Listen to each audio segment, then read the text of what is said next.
Welcome everyone in today's session. Today we have Mr. Kaushal Kumar as a resource person. Today he is going to teach us or grade us on a topic of joyful mathematics.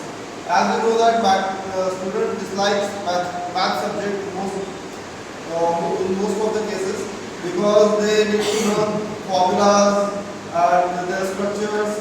So many things are there, and sometimes they don't understand the calculation also. So how we can make it joyful and how we can make them learning full this subject. So that things he is going to tell us today. So kindly listen carefully. And I request Kaushal sir to start the session. Please sir. Thank you, sir. Good afternoon, all the teachers. आज मैं आप सबों के समक्ष उपस्थित हूँ एक बहुत ही महत्वपूर्ण टॉपिक को लेकर, जॉयफुल मैथमेटिक्स, आनंदपूर्ण गणित। जब गणित की बात आती है ना, तो मेरे दिमाग में आप सबों को दिमाग में आती है कि कुछ ना कुछ उलझन वाली सब्जेक्ट गणित। अगर आप उसको सही से कर पा रहे हो तो बहुत ही मजेदार होगा, लेकिन अन्यथा वो कुछ न कुछ उलझन का सब्जेक्ट होता है। तो हम लोग सबसे पहले पढ़ेंगे टीचिंग एड्स ऑफ मैथमेटिक्स। मुख्य रूप से जिन सहायक सामग्री का गणित में उपयोग किया जाता है उनका वर्णन कुछ इस प्रकार है। सबसे पहले हम लोग ब्लैक बोर्ड एंड चॉक, श्यामपट्ट और चॉक। गणित विषय में श्यामपट्ट का अत्यधिक महत्व होता है। गणित विषय में सबसे महत्वपूर्ण पार्ट वो गणित है। गणित में श्यामपट्ट का अत्यधिक महत्व होता है। इसकी अनुपस्थिति में गणित का शिक्षण कार्य अत्यधिक कठिन, सभी समस्याओं का हल अंकगणित, बीजगणित और रेखा गणित के श्यामपट्ट पर किए जाते हैं।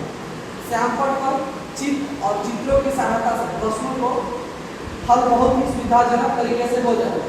हम लोग अगर ब्लैक बोर्ड नहीं रहेगा तो हम लोग जो है ना उसको आसानी से कोई भी चीज़ बच्चे को समझा नहीं पाएंगे, तो उसका उपस्थिति बहुत ही जरूरी होता है। गणित की किसी समस्या का हल बिना श्यामपट्ट के हल नहीं हो सकता। गणित की किसी भी समस्या का हल जो है ना बिना श्यामपट्ट के बिना नहीं हो सकता। गणित में कभी कभी लंबे हल देने पड़ते हैं, इसलिए श्यामपट्ट का प्रयोग बड़े विवेक से करना चाहिए। मतलब कभी कभी क्या होता है कि ऐसा टॉपिक्स आता है उसको बहुत बड़ा हो जाता है, तो उसको हम लोग अपने विवेक से उसको करना चाहिए। उन्हें भिन्न भिन्न भागों में बांट कर कहीं चित्र बनाना है, कहीं लिखना है, श्यामपट्ट को व्यवस्थित कर सभी बातों का समावेश उचित होना चाहिए। अब नेक्स्ट है रियल ऑब्जेक्ट्स, वास्तविक वस्तु। रियल ऑब्जेक्ट होता है सहायक सामग्री में सबसे अधिक महत्व प्रत्यक्ष या वास्तविक वस्तुओं का है, क्योंकि इनमें छात्रों का प्रत्यक्ष ज्ञान प्राप्त करने का अवसर मिलता है। अगर रियल ऑब्जेक्ट्स अगर आपके सामने है तो बच्चा अगर देख कर वो समझता है तो कहीं ना कहीं उसको समझ की कोशिश बहुत अच्छे से आता है। यह मनोवैज्ञानिक सत्य है, जो ज्ञान वस्तु को प्रत्यक्ष देखकर वो स्वयं करके होता है, वह कक्षा में मौखिक शिक्षण से नहीं होता। हम मौखिक उसको बता देंगे तो वो चीज़ जो होता है ना उसको उतना समझ में नहीं आएगा जो वो रियल ऑब्जेक्ट यानी वास्तविक चीज़ को देख पाएगा। जैसे अगर हम मैथ में अगर पढ़ा रहे हैं रेक्टेंगल या स्क्वायर, तो बच्चे को आप उसी बच्चे को उठा लीजिए, 4 बच्चे को या 8 बच्चे को उठाइए और उठाकर उसका एक शेप बनाइए वहाँ पे, ठीक है। अब उससे शेप से क्या होगा ना, जैसे एक रेक्टेंगल में है तो रेक्टेंगल में ही शेप उसको बनाएंगे, या ब्लैक बोर्ड्स पे हम लोग उसका एक रेक्टेंगल शेप बनाएंगे तो बच्चे जो है ना वो ज़्यादा समझेंगे। या फिर अगर हम उसको वेट्स के बारे में समझाना है, 500 ग्राम, 200 ग्राम, 100 ग्राम, तो अगर हम उसका वेट का अगर आपके सामने है ना तो वो उससे ज़्यादा समझ पाएंगे। गणित का शिक्षण कार्य करते समय कभी कभी ऐसे पाठ वस्तु आती है, इसे स्पष्ट करने के लिए छात्रों को समक्ष वह वस्तु मूल रूप से प्रस्तुत करने पर उन्हें उनके मस्तिष्क में किस प्रकार पर बैठ सकती है। जैसे यदि हमें नापतोल और आयतन के पैमाने को स्पष्ट देना है, स्पष्ट ज्ञान देना है, तो जो छात्रों को समक्ष किलोग्राम, 500 ग्राम, 200 ग्राम, 100 ग्राम, 50 ग्राम, 20 ग्राम, 10 ग्राम या 5 ग्राम की बाट वह प्रस्तुत किए जाने चाहिए। इस प्रकार मीटर का उसके आशिक भाग प्रस्तुत किए जाने चाहिए। क्षेत्रफल हेतु छात्रों को खेतों पर ले जाकर वास्तविक मापन से परिचित कराया जाना चाहिए। जैसे हम लोग अगर क्षेत्रफल के बारे में अगर हम लोग उनको पढ़ाना है तो अगर उनको हम अपने स्कूल से उसको अगर बगल में कहीं खेत है या फिर कहीं अगर अपना फील्ड है उसको हम वहाँ पर ले जाकर उसको नापतोल कराएंगे, बताएंगे बच्चे कहीं ना कहीं वो ज़्यादा चीज़ को समझ पाएंगे और वो उसका समझने को बहुत दिनों तक उनके मेमोरी में सेट हो जाएगा। शिक्षक का कर्तव्य है कि छात्रों को क्षेत्रफल, कमरों की लंबाई चौड़ाई ऊंचाई आदि ज्ञान कराने के लिए उन्हें वास्तविक अवस्था को रखकर नफवाकर स्पष्ट ज्ञान कराया जाए। जैसे अगर हम ये हॉल का ही क्षेत्रफल निकालना है तो क्षेत्रफल निकालना है तो इनको हम लोग उसको बच्चे से खुद उसका मेजरमेंट कराएंगे, उसको नापेंगे लंबाई चौड़ाई ऊंचाई, तब उनको कहीं ना कहीं वो चीज जो है ना वो ज़्यादा उसको समझ में आएगी, जिससे वो वास्तविकता से परिचित हो चुके हैं। अब आगे आते हैं मॉडल्स यानी प्रतिमूर्ति। कक्षा शिक्षण कार्य करते समय वास्तविक वस्तुओं को कक्षा में छात्रों के समक्ष प्रस्तुत करना संभव नहीं होता है। हर एक चीज जो हम लोग उसको कक्षा करते नहीं ला सकते, क्योंकि या तो वो बहुत आकार में बड़ी होती है अथवा बहुत ही छोटी होती है। तो ऐसी परिस्थितियों में उन वस्तुओं को प्रतिमूर्ति मॉडल्स का प्रयोग किया जाना अत्यंत लाभदायक सिद्ध होता है। जैसे ठोस ज्यामिति का शिक्षक गोला, शंकु, बेलन, आयतफलकी आदि का मॉडल के रूप में प्रस्तुत किया जा सकता है, क्योंकि हम हर एक चीज क्लास में नहीं ला सकते, लेकिन उसकी हमको कल्पना करकर उस चीज को हम लोग बता सकते हैं, क्योंकि ये 3 क्षेत्रीय होते हैं, इनमें केवल मौखिक कल्पना या माध्यम से नहीं समझाया जा सकता। जो नमूने प्रयोग किए जाए वास्तविक पाठ से संबंधित होने चाहिए। अध्यापक छात्रों को उचित दिशा निर्देशन देकर अच्छे मॉडलों का निर्माण विद्यालय पढ़ाने में मिट्टी, लकड़ी, गत्ता आदि का प्रयोग करवा सकते हैं। हम लोग अगर कोई मॉडल बनवाते हैं तो बच्चों को खुद से वो मॉडल बनाते हैं। मिट्टी का होता है, अगर हमको गोला बनाना है, शंकु बनाना है या कोई चीज़ बनाना है तो उसको हम लोग को लकड़ी से या फिर उसकी मिट्टी से उसको खुद से बनाने दें, ताकि वो बच्चों को उस चीज़ के बारे में अच्छी से समझ हो सके। नेक्स्ट है चित्र, चार्ट व रेखाचित्र, picture, chart, sketch and diagram. Model का वास्तविक पदार्थों के अभाव में चित्रों, चार्टों का प्रयोग किया जाता है। चित्रों में देखकर छोटे छोटे बच्चे विशेष रूप से पसंद होते हैं। अगर आप मैथ क्लास ले गए तो उसको जॉयफुल बनाना है तो हम उसको क्या करते हैं, चित्र के माध्यम से, ठीक है ना, उस बच्चे को समझाए या फिर ग्राफ के माध्यम से भी हम उसको अच्छे से समझा सकते हैं। जैसे कभी कभी आप मैच देखते होंगे, क्रिकेट मैच होता है तो वहाँ पे मैच होता है तो देखते हैं वहाँ पे ग्राफ से समझाया जाता है। जैसे मैं एक छोटा सा उदाहरण देता हूँ, समझाता हूँ आप लोगों को।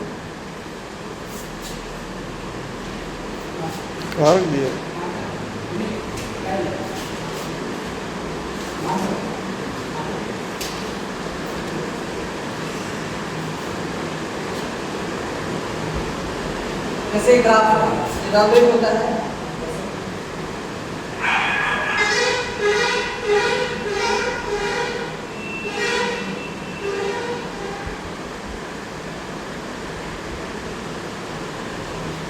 और एरर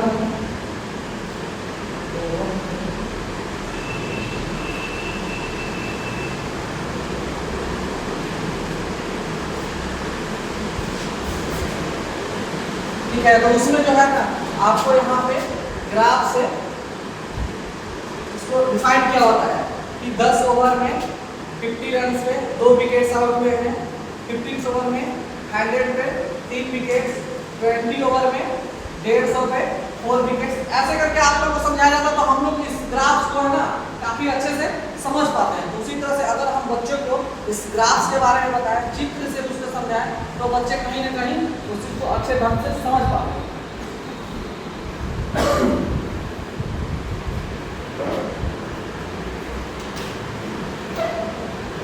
अतः प्राथमिक स्तर पर इनका प्रयोग अधिक से अधिक किया जाना चाहिए। छोटी कक्षा में छात्रों को गिनती का बोध कराने हेतु, जोड़ सिखाने हेतु, घटाने हेतु गीत धारा या चित्रों का प्रयोग किया जाना चाहिए। रेखा गणित के अध्ययन में चित्रों का अधिक प्रयोग होता है। चित्र स्पष्ट, प्रभावशाली और गणित के तत्वों से संबंधित होना चाहिए। चित्र जो होना चाहिए स्पष्ट होना चाहिए और विषय वस्तु पर ही होना चाहिए, तो बच्चे उस चीज को अच्छे ढंग से समझ पाते हैं। चित्रों का उपयोग अत्यंत सावधानी और परिस्थितियों के अनुसार होना चाहिए। नेक्स्ट है ग्राफ। गणित विषय में ग्राफ का अत्यंत महत्व होता है। 2-4 राशियों में क्या संबंध होता है उसी को दिग्दर्शन हेतु ग्राफ का प्रयोग किया जाता है। वर्गात्मक समीकरण हल कराने में तथा युग्मक समीकरण को हल करने के लिए ग्राफ को बहुत उपयोगी माना गया है। सांख्यिकी को ग्राफ की उपयोगिता सबसे अधिक होती है। ग्राफ के प्रयोग से सबसे अधिक लाभ यह है कि किसी वस्तु के विशेष तथ्यों को एक दृष्टि में देखा जा सकता है।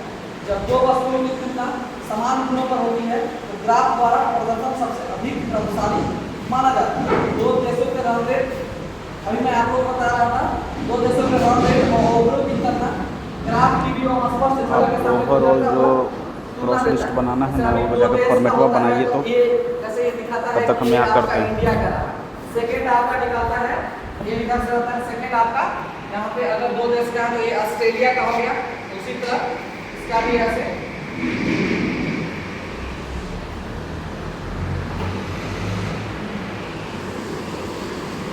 अब ये जैसे इंडिया का हो गया, ये ऑस्ट्रेलिया का हो गया, तो इसमें अब दिखाता है कि ये 5 ओवर ऐसे करके कितना पे होगा। तो ये यहाँ पे इसका एक विकेट दिया 100, इसका 2, यहाँ पे 100 में नहीं, एक डायरेक्ट यहाँ पे हीरो में 20वें ओवर में 200 कंट्री के 3 विकेट है। तो कहीं ना कहीं एक ग्राफ पे हम लोगों को ऐसे समझ में आता है कि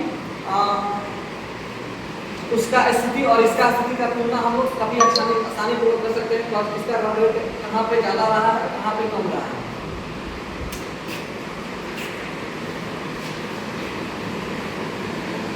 जोयफुल लर्निंग संकल्पना जो होती है एनसीएफ 2005 एंड आरटीई के अनुसार बच्चों को शिक्षण काल केंद्रित होना चाहिए। अतः बालक की योग्यता, क्षमता और रुचि के अनुसार शिक्षण कार्य किया जाना चाहिए। शिक्षण के लिए बच्चा नहीं वरन बच्चे के लिए शिक्षण है। शिक्षण के लिए बच्चा नहीं वरन बच्चे के लिए शिक्षण है। बच्चा स्वयं खेल में सीख सके। सीखने की प्रक्रिया रुचिवर एवं आनंददायी वातावरण को होना चाहिए। बालक एवं स्वर्णिम विकास में शिक्षा का महत्वपूर्ण दूरी है। राज्य शिक्षा केंद्र का यह निरंतर प्रयास रहा है कि बच्चा पुस्तक और बस्ते से बाहर निकलकर अपने दैनिक जीवन में व्यवहारिक ज्ञान प्राप्त कर सके। क्योंकि अब जो है ना जोयफुल लर्निंग कार्यक्रम सत्र 2022 में ही अब लाया गया है कि बच्चे जो है ना एक दिन सैटरडे को बच्चे जो है ना बिना बैग के स्कूल में आएंगे। उस दिन उसका केवल एक्टिविटी क्लास चलेगी, गतिविधि क्लास चलेगी। उसमें उनको बोझ नहीं होगा। बच्चे कहीं न कहीं अगर स्कूल जाते हैं या फिर स्कूल से भागना चाहते हैं तो कहीं न कहीं उनके हम लोग बोझ, जैसे क्लास 1, 2 में ही है तो उनको कहीं न कहीं एक ही दिन में इतना सारा सब्जेक्ट मिल जाता है याद करने के लिए, बच्चों को नहीं पता। लेकिन ऐसा करना ही नहीं चाहिए। बच्चे को 1 या 2 सब्जेक्ट या 3 सब्जेक्ट को अच्छा 1 या 2 इम्प्रूवमेंट किए, 1 क्लास या 2 क्लास से मात्र 3 ही सब्जेक्ट को एक दिन में पढ़ाया जाना चाहिए। ज़्यादा सब्जेक्ट देने से बच्चे क्या हो जाते हैं, बोझ समझने लगते हैं। और उनका जो होमवर्क हम लोग देते हैं ना, तो होमवर्क जो होता है उनको हम लोग थोड़ा होमवर्क देना चाहते हैं। अब एक ही सब्जेक्ट में 6 सब्जेक्ट होती है, उनकी 5 सब्जेक्ट होती है, सारे को होमवर्क देते हैं, बच्चा कंप्लीट नहीं करके आता है, वहाँ पर उनको सुनना पड़ता है, तो कहीं ना कहीं उनको असहज महसूस होता है।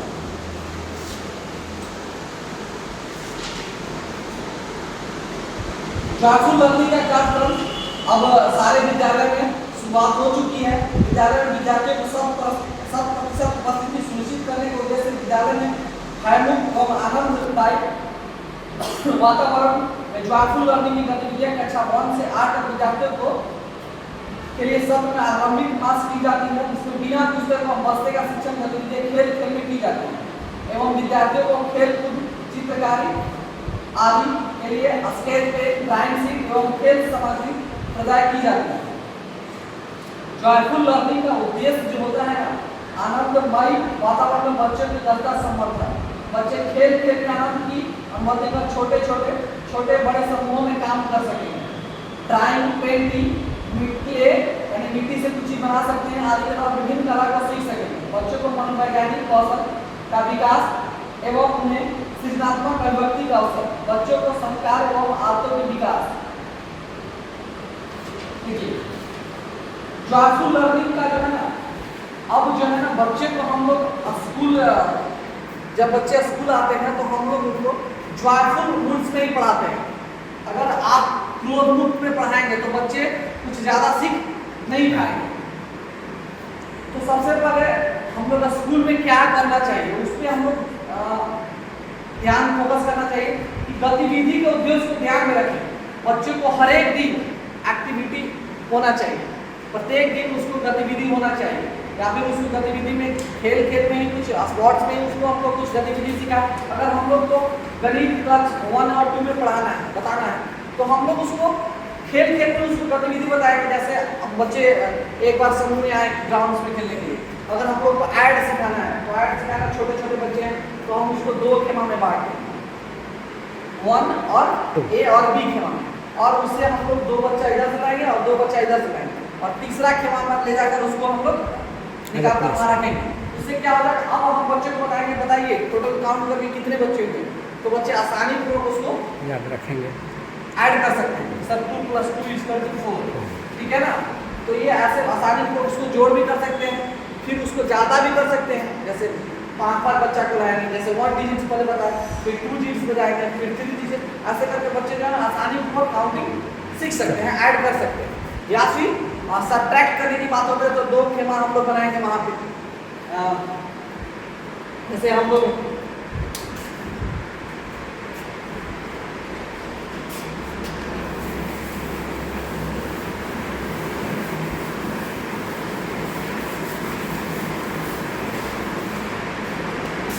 जैसे अभी हम लोग को सब्ट्रैक्ट सिखाना है, तो सब्ट्रैक्ट सिखाने के लिए हम लोग 2 खेमा बनाएंगे, A और B, ठीक है। बच्चे को हम लोग x खेमा में यहाँ पे आप लोग x y z जो भी है, बहुत सारे बच्चे हैं, तो इसमें हम बच्चे को यहाँ पे 10 चिल्ड्रन इसमें लाएंगे और 5 को यहाँ लाएंगे, ठीक है ना। अब यहाँ हम इसमें से इसको क्या करेंगे, बताएंगे इसमें से इतना बच्चे को यहाँ से निकालिए, 10 से 5 निकालिए। अब बताएंगे कि बच्चा ये कितने बच्चे इसमें शेष बचे, तो सारे बच्चे आसानी पूर्वक उसको समझ सकते हैं। सब्ट्रैक्ट का मतलब क्या है, वो सब्ट्रैक्ट का मतलब क्या है और कैसे हम लोग करेंगे, वो आसानी पूर्वक वो समझ सकते हैं। सर बच्चे घर से जॉयफुल मूड में आए, इसके लिए क्या करना होगा? सर जॉयफुल मूड के लिए पेरेंट्स, बच्चे अगर जॉयफुल स्कूल में आए तो जॉयफुल के लिए वहाँ पे हम लोग उनको गतिविधि आधारित, अभी पता रहे कि गतिविधि आधारित आप लोग का वहाँ पे पढ़ाई करवाना चाहिए, नहीं कि बोझ नहीं बनना चाहिए। जैसे ही कभी इस सब्जेक्ट का आपने अनुभव किया होगा कि कभी बच्चे जो है ना एकदम इंटरेस्टेड के साथ क्लास में बैठे रहेंगे और कभी एकदम छूट के बैठे रहेंगे। जब उस चीज़ को अगर बच्चे को नहीं याद कर पाते हैं ना, या फिर उनके पेरेंट्स से कुछ भी प्रॉब्लम होता है, तो घर में भी उनको जॉयफुल उनके पेरेंट्स को रहना पड़ेगा, तभी बच्चे जो है ना जॉयफुल मूड में आएंगे। और बच्चे जब भी घर से स्कूल आते हैं ना, तो हम लोग सबके साथ उनके साथ स्माइल के साथ ही बात करना है, ठीक है ना। कभी भी स्कूल में उनको डांटना और पीटना नहीं है, तब वो डरे नहीं, बच्चे जब भी स्कूल आए तो डरे नहीं, जॉयफुल मूड में आए। ये जो सर खेमा बना करके सर आपने बताया कि सब्ट्रैक्ट किया जा सकता है, बच्चों को सिखाया जा सकता है, तो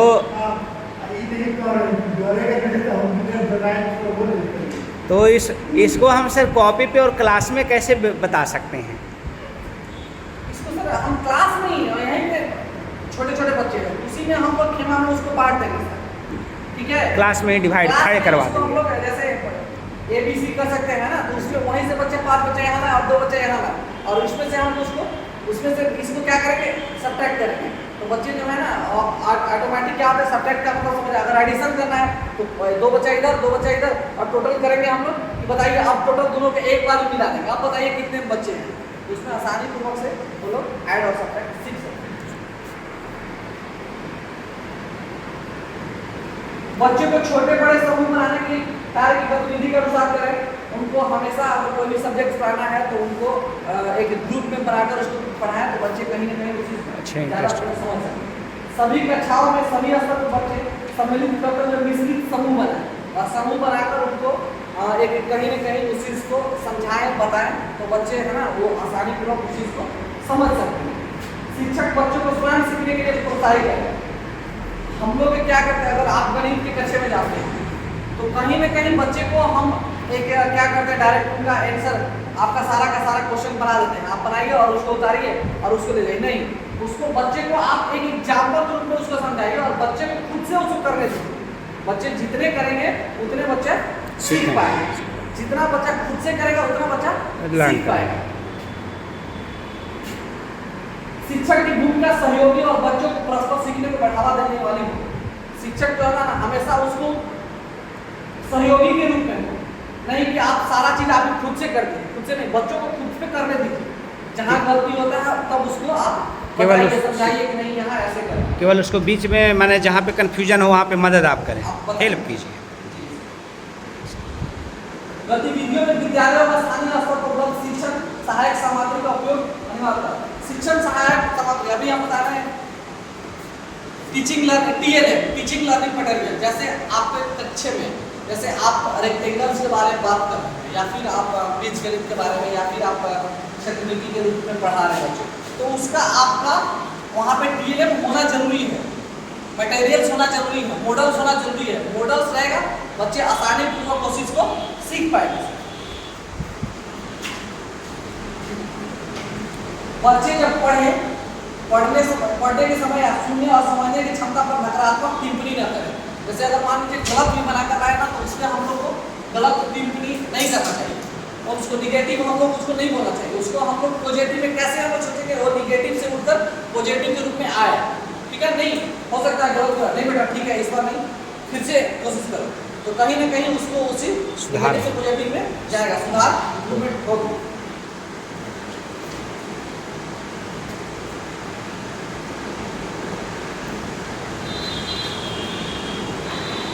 गतिविधियों में विद्यालयों में स्थानीय स्तर पर उपलब्ध शिक्षण सहायक सामग्री का उपयोग अनिवार्य करें। शिक्षण सहायक सामग्री का उपयोग आप अनिवार्य रूप से करें। या फिर जब भी आप कक्षा क्लास में जाते हैं तो आप बच्चे का कुछ ऐसा उसको इंटरेस्टिंग चीज दें तब बच्चे जैसे उसको आनंदपूर्ण रूप से एक्सेप्ट करें। जैसे अभी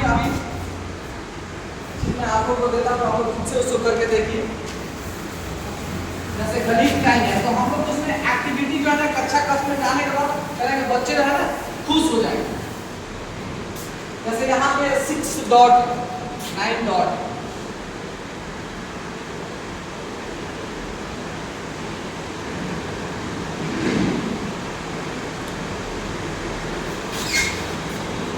इसको आपस में जोड़ना है और सारे को हम लोग आसानी से जोड़ सकते हैं, लेकिन इसमें कंडीशन क्या है ना कि इसको हम लोग 4 स्ट्रेट लाइन में जोड़ना है और पेन कभी भी लिफ्ट नहीं होना चाहिए, छूटना नहीं चाहिए।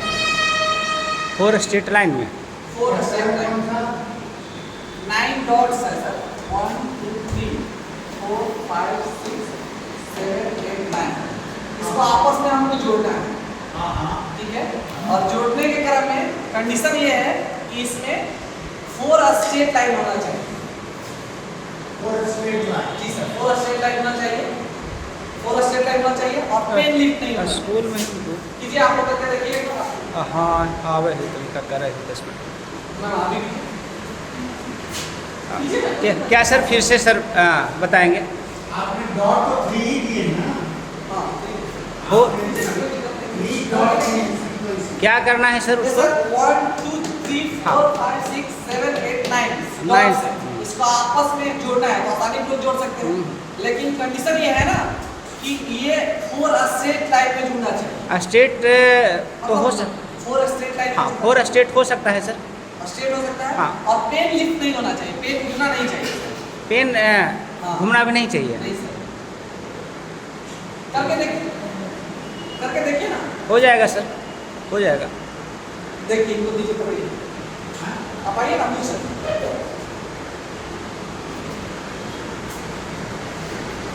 वो हाँ दीजिए आप।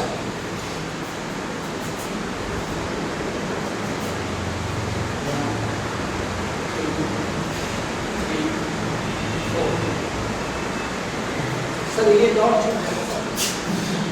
1 2 3 4 ये 5 हो गया सर। हाँ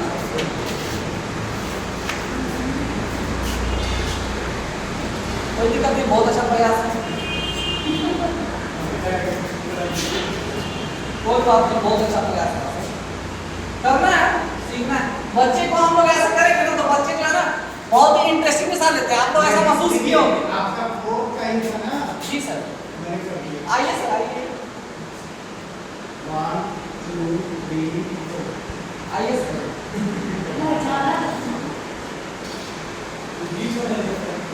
बीच वाला छूटा है।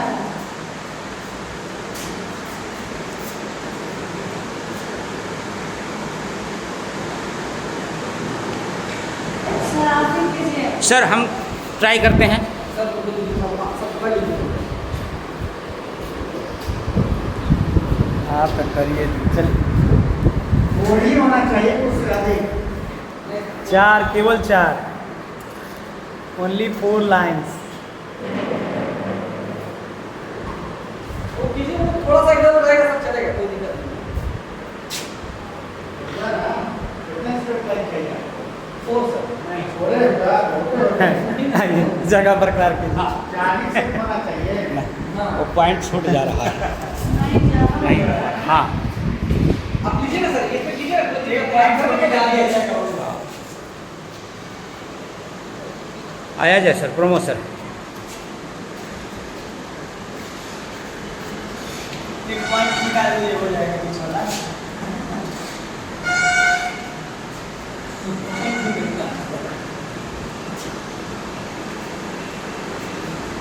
ये सर ज़्यादा है। Only 4 lines. ड्रॉ हुआ है उसको मैं नहीं कंसीडर कर रहा हूँ। बस फॉर द रेस्ट सर वो टेस्ट कर। पेपर दीजिए ना।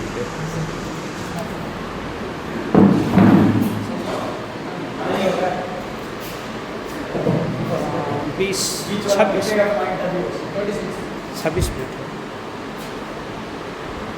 लास्ट में कौन सा था? लास्ट में ये तो मुझे 26 हुआ, 26 हुआ। नहीं बताइएगा ना तो सब कुछ ना देगा। Like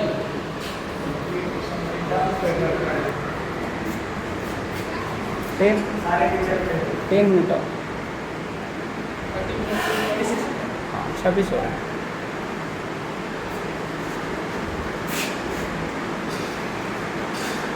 ma'am also try, ma'am also try. हाँ आफ्टर दिन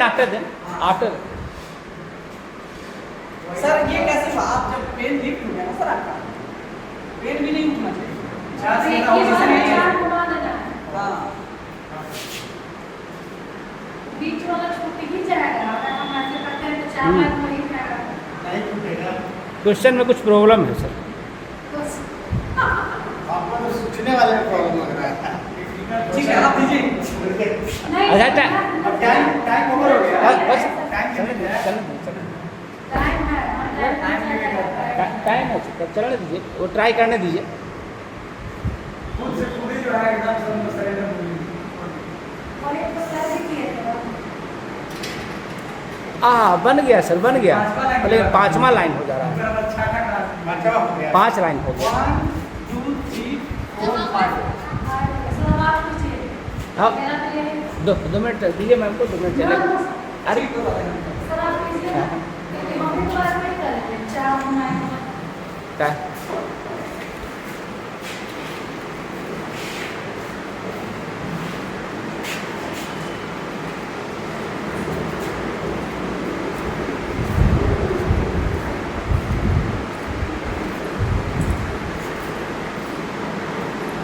ठीक है सर, इस लाइन को हम लोग इधर से ले जाएंगे यहाँ।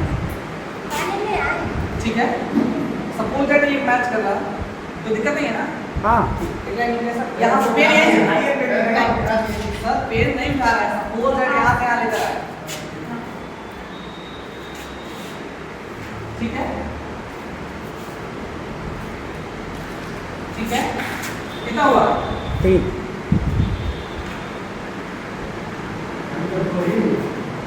आइए अपने नाम। पेन नहीं उठा सब रहा सामान है। टच किए। टोटल एक टच हो गया सर, टच हो गया ना, वो पॉइंट नहीं था सर। पॉइंट नहीं है ना सर, वहाँ पेन कैसे? एक बार बढ़िया से देखिए, समझिए। पॉइंट नहीं था, स्पेस लेने के बाद टच हो जाता है। इसको देखिए सर, ढंग से जैसे 1 2 3 4 5 6 7 8 9। ठीक है मैम, समझ रहे हैं? अब यहाँ से हम एक लाइन उठाए, ठीक है ना? पेन नहीं उठा रहा है, यहाँ से लाइन उठाए, कोई दिक्कत नहीं, ठीक है। यहाँ से लेकर इसको आगे बढ़ा, यहाँ तक आगे बढ़ा, तो दिक्कत उस लाइन से आगे। आगे आगे बढ़ा बढ़ा ना। हाँ अब इस लाइन से यहाँ इसको पॉइंट आगे ले जाएंगे, आगे आगे यहाँ तक ले जा अब इसको हम लोग इधर से आगे ले जाकर इसको ऐसे। इतना मतलब अलग हट के भी हम मिला सकते हैं। हाँ पॉइंट से अलग हट सकते हैं। इतना लाइन कर रहे हैं 4 लाइन फोर, 1, 2, वो तो ट्रायंगल है बीच में एक हो गया ये आपको तो आसान है महाराज, हम लोग कुछ परपेंडिकुलर में लाइन कर रहा मतलब हम लोग सोचे पॉइंट से हमको ऐसा पता है नहीं। ये ऐसा- आप इस तरह से चलिए कोई बात नहीं, अच्छा लगा। हाँ। ऐसे कैसे आप बच्चे को बताएंगे ना क्लास में, उनकी जो मेमोरी पावर जो है ना थोड़ा बढ़ेगी। चलिए नेक्स्ट दूसरा देते हैं।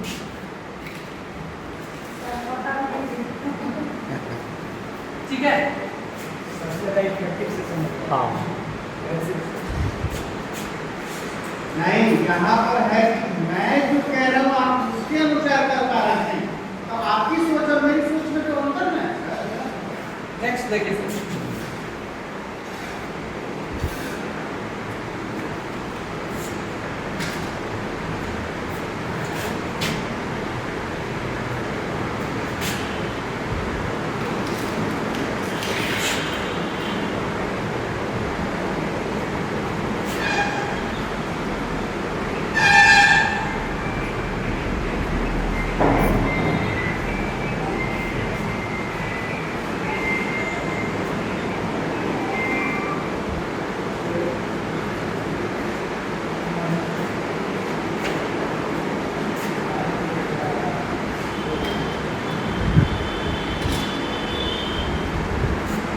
तो नजर आ रहा है, ठीक है। तो दिक्कत इसमें क्या करना है सर, बिना क्रॉस के हुए इस लाइंस को आपको एक दूसरे को टच करना है। एक लाइंस को एक लाइन से, जैसे एक है एक को करना है, दो को तीन को तीन। शर्त यहाँ ये है ना, कंडीशन ये अप्लाई हो रहा है, इसमें लाइन क्रॉस नहीं करना है। एक दूसरे से टच सर एक दूसरे से टच करना एक दूसरे को लाइन क्रॉस नहीं होना, टच भी नहीं करना। बीच से निकल सकता है। आप बिल्कुल आप जहां से निकालें, चले कीजिए, सोचिए देखिए। अब मुझे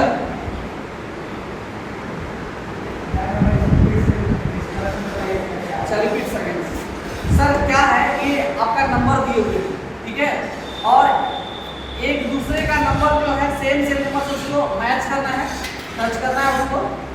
कंडीशन ये है कि लाइन क्रॉस नहीं करनी चाहिए। जैसे क्रॉस मतलब ये होगा और इसकी वजह से क्रॉस नहीं होना चाहिए, ठीक है। हाँ, जैसे एक एक है, एक एक यहाँ है, तो एक एक जैसे ऐसे करके ऐसे मत कर दीजिए, दो दो कैसे, इसको और इस लाइन को टच कीजिए।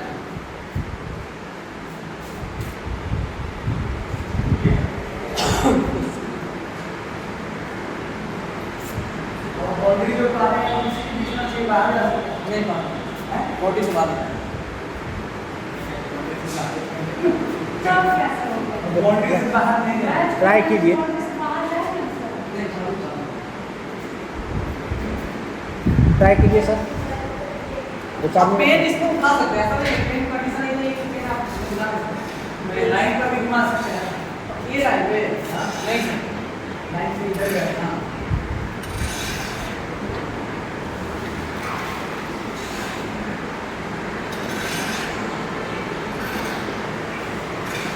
एक दूसरे को लाइन नहीं काटी, यही रोक सकते हैं।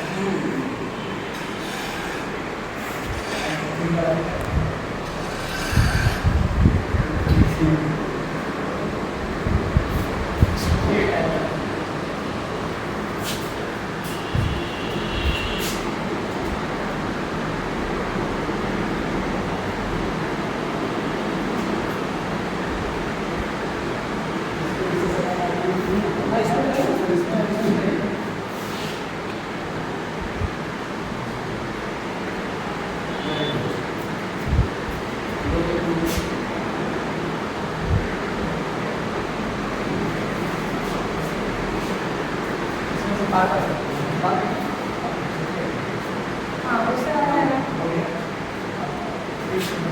नहीं ये तो मैं आराम से लेकर जाऊंगी। ये तो क्रॉस हो गया।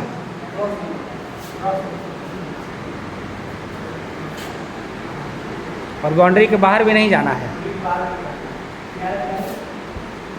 इसका आंसर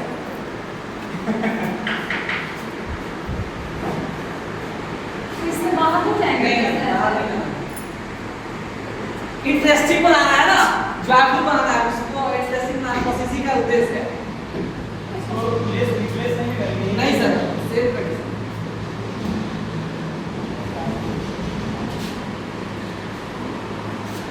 ऐसे स्पेस ही नहीं है। स्पेस तो हमको नजर आ रहा है सर, हम उस उधर मत देखिए, स्पेस क्या नजर आ रहा है। अंदर बाउंड्री के अंदर से निकल सकते हैं, बाउंड्री को अंदर से निकल सकते हैं, बाउंड्री को अंदर से जा सकते हैं। बाउंड्री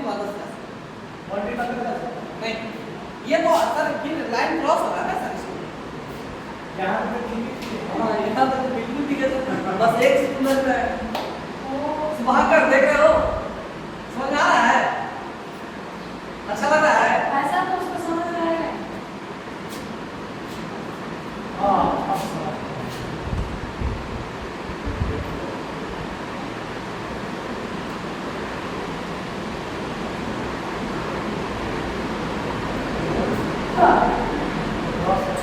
रास्ता नहीं है। कोई बात नहीं, क्रॉस नहीं करेगा सर। सर आप आ जाइए सर, प्लीज आइए, वो थोड़ा पकड़ लीजिए। कहाँ से क्वेश्चन ऐसा सब देखने के बाद ही समझ आ रहा है।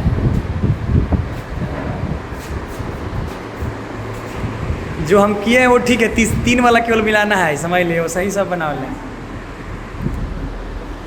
3 वाला खतरनाक। नहीं सर, वो तीन दो के साथ कैसे मैच करेंगे? दो के साथ नहीं मैच करेंगे। तो लाइन सर लॉ नहीं, ये भी इसके लाइन का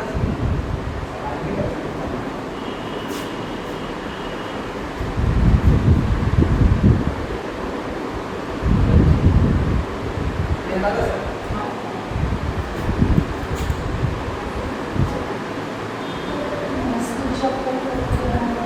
40 मिनट हो गया है। बार कीजिए।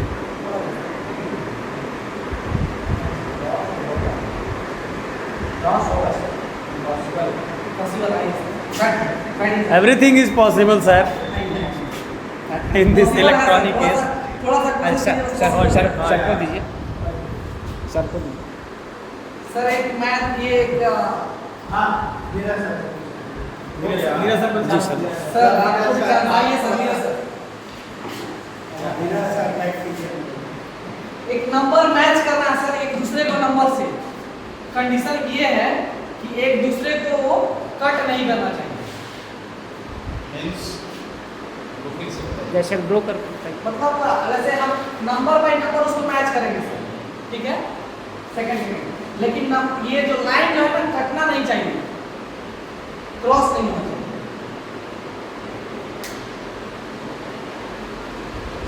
लाइन को दूसरे को ऐसे नहीं नहीं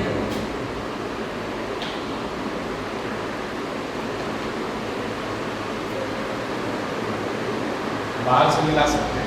नहीं, ये इसके अंदर से सिर्फ 3 का नहीं हो पा रहा है, 1 और 2 हो जा रहा है। आराम से हो जाए। हाँ। फ्री हो जाएगा तो कोई ना कोई एक छूट जाएगा। ऐसे लाइए पहले सब लाइट में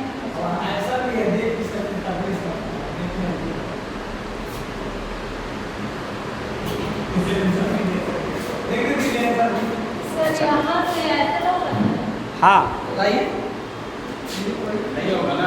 फिर क्रॉस कर, 2 को 2 में लाइएगा तो फिर क्रॉस कर जाएगा। चलिए हम देखें। एक सेकंड एंड देखते हैं।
कभी आप लोग देखे होंगे कि एक रस्सी होता है और उसको उसके एक बच्चा होता है, उसको उसकी माँ के पास जाना रहता है, घूम घूम के वो जाता है, होता है ना ऐसा चीज। वही बस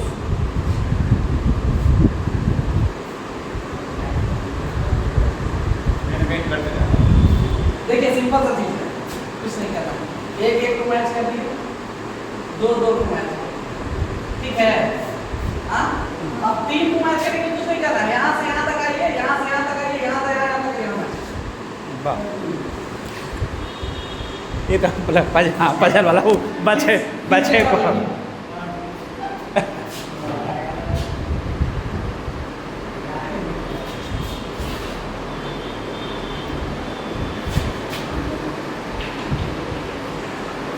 ठीक है, एक को एक से मैच कर दीजिए तो दिक्कत, 2 को 2 मैच कर दीजिए। अब इसको बारिश से निकालेंगे एकदम आराम से, ठीक है ना?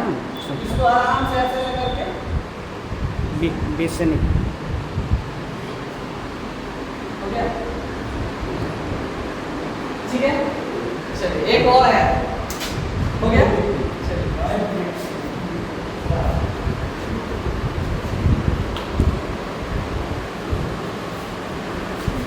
अब हम लोग मैच असिस्ट देखे हैं ना, सलाई की तिल्ली, उससे हम लोग एक इक्वेशन करेंगे।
हाँ, जैसे सब लोग समझ में आ रहा है, सलाई का दिल्ली सर बना हुआ है।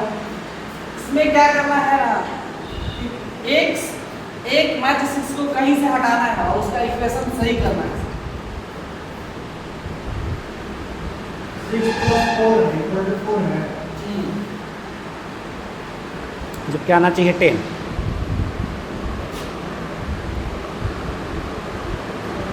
इसमें से कोई एक डिजिट हटा दें।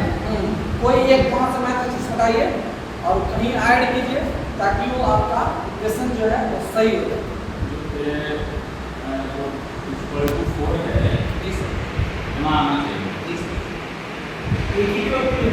हाँ, वो एक तिल्ली इसमें हटाइए या फिर इसमें से हटाइए, इक्वेशन आपको सही आना चाहिए। एक तिल्ली इधर से हटा के एक तिल्ली इधर ऐड कीजिए, एक तिल्ली इधर से हटा के इसको ऐड कीजिए, जो भी करना है इक्वेशन आना चाहिए। एक बस, हाँ जोड़िए या नहीं जोड़िए।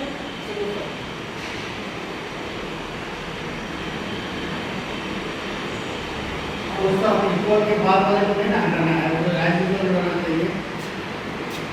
इसमें आप जोड़ सकते हैं सर, इसको भी घटा सकते हैं, कोई इशू नहीं है। इक्वेशन होना चाहिए, एक घटना चाहिए। जैसे एक इसमें से हटाइएगा तो इसमें कहीं ना कहीं ऐड होना चाहिए, एक घटेगा तो इसमें ऐड होना चाहिए, या फिर इसमें से हटेगा तो इसमें ऐड होना चाहिए। जो भी करना है एक मैच इसमें हटाइए और उसका इक्वेशन सही है।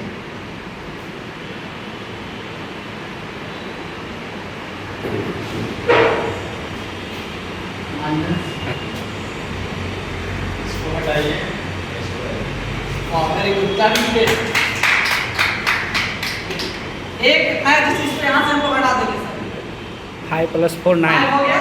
अब ये मैच इसको हम लोग यहाँ ऐड करेंगे। 9 5 is equal to 4 is equal to 9। सही है, चलिए ठीक है, थैंक यू। तो इसी तरह से हम लोग जो है ना क्लास में क्या करेंगे, मैथ्स को बहुत ही इंटरेस्टिंग पूर्वक उसको बच्चे को हम लोग बताएंगे, समझाएंगे, तो बच्चे कहीं ना कहीं आपके सब्जेक्ट्स में वो इंजॉय करेंगे और इंतजार करेंगे आपका कि कब सर आए और हम लोग को मजेदार मैथ्स बताएं, ठीक है? तो इसी के साथ थैंक यू।